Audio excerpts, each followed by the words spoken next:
Ariel Helwani post-fight at UFC 144 alongside the new UFC lightweight champion Benson Henderson. And Benson, congratulations on the win. How does that sound? Is it surreal, or have you been able to grasp that you are now the new UFC lightweight champion? It is a little bit surreal. I'm sure on a 14-hour flight or however long it is, 7-hour flight to Australia, I'm sure it'll sink in.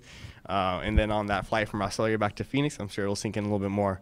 But you know, it's exciting. I'm pretty thrilled, pretty happy. Got a lot of emotions going through. I tend to talk a lot when I have a lot of emotions, so sometimes you egg me on and get me started, and I get off on freaking tangents and whatnot. So I hate when I rewatch the interview. I'm like, oh man, I sound like a dang. I just gotta keep my mouth shut. But well, you're the champion now. You can say whatever you want. Something like that. So you're going on a victory tour in Australia now? Yes, victory tour in Australia, and then I guess we're doing another one in Korea. So I'm pretty excited about that.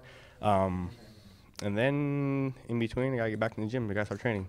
I heard there's some guys out there who want what I got. Yeah, we'll get to them in a second. What did you think of your performance overall? It was a fantastic performance. All the judges scored it in your favor, but overall, were you happy with your performance? I wouldn't say happy. I'll take it. A W to W. I'll take it anywhere I can get it.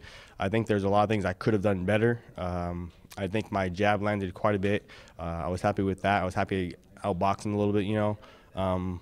But I didn't get a finish. I like to finish fights, so it is what it is, though. Were you 100% confident that you had won the fight before they had announced the scorecards? I was, yeah. I was pretty confident that the fight was mine, that I had done enough to earn the W. But, you know, again, everyone's entitled to their opinions. The more controversy, the better. You know, so all you guys on Monday morning at the water cooler, talk about the UFC, talk about UFC 144 and get talking about it and stuff. That's cool. And how about his performance? Did he put out what you expected from him? Was he not as tough? Just to get your take on what Frankie Edgar did. No, Frankie's very tough. I knew it was going to be a tough fight. I knew it was going to be a barn burner. It's exactly what it was. His pace, his energy, it was exactly what I thought it was going to be. Thankfully, I have a couple of great training partners in Efrain Escudero, Chris Gritzmacher, Yatzin Meza, Victor Meza. I got a bunch of guys in my gym who, you know, did their best Frankie Edgar impersonation, and they got beat up for like 8 weeks trying to help me out so that we walk away and go back to Arizona with the belt.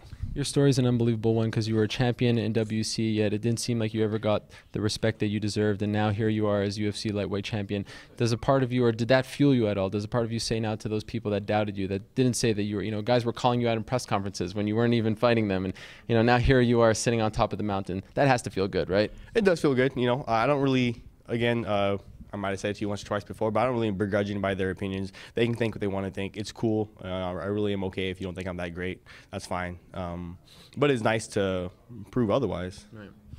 Who do you want next? Anthony Pettis looked great. It seems like that's the perfect matchup. You have a history with him. You said you want to fight him again. Do you think he's ready for the title shot? Do you think he's done enough, or do you think they'll put you up against someone else? I see you. I see you doing big things. You do big things in the way he does things. Man, he's spectacular. He does a lot of big moves. But I think there's a line. I don't think he's first in line. I'm gonna handle my business. I'm gonna defend the belt a couple times. He's gonna handle his business. I'm sure he'll get 2-3 more wins. Maybe highlight reel wins. Maybe sturdy wins against solid wrestlers who he can show that he has to work on his takedown defense or whatever. But he's gonna do his thing. I'm gonna do my thing. I'm sure we will match up one day. I'm sure it will be for my UFC belt. I don't know if it'll be next, but I'm sure it'll happen. All right. Thank you so much for the time, and congrats on the big win. Thanks, Ariel.